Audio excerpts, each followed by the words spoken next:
চলে গেলেন ২১শে পদকপ্রাপ্ত রবীন্দ্রসঙ্গীত শিল্পী পাপিয়া সারোয়ার। ১২ ডিসেম্বর সকাল ৮টায় রাজধানীর একটি বেসরকারি হাসপাতালে শেষ নিঃশ্বাস ত্যাগ করেন তিনি।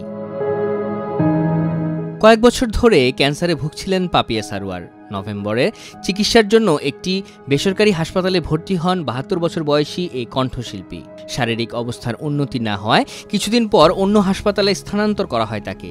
সেখানে চিকিৎসাধীন অবস্থায় মৃত্যু হয় তার।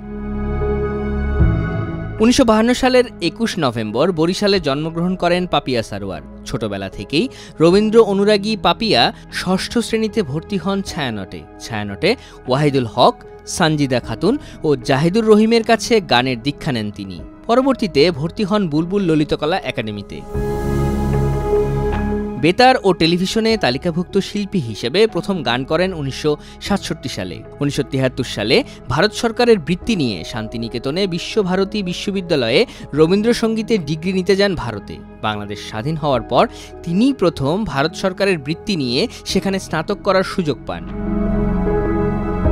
দীর্ঘ সঙ্গীত ক্যারিয়ারে রবীন্দ্রসঙ্গীতের জন্য কোটি শ্রোতার ভালোবাসা পাপিয়া সারোয়ার পেয়েছেন। আধুনিক গানেও আছে সাফল্য। পাপিয়া সারোয়ারের নামে তার প্রথম অডিও অ্যালবাম প্রকাশিত হয়েছিল ১৯৮২ সালে, আর সর্বশেষ অ্যালবাম আকাশপানে হাত বাড়ালাম প্রকাশিত হয় ২০১৩ সালে। ১৯৯৬ সালে গীতসুধা নামে একটি গানের দল প্রতিষ্ঠা করেছিলেন বরেণ্য সঙ্গীত শিল্পী পাপিয়া সারোয়ার। ২০১৩ সালে বাংলা একাডেমি থেকে রবীন্দ্র পুরস্কার লাভ করেন এই বরেণ্য সঙ্গীত শিল্পী।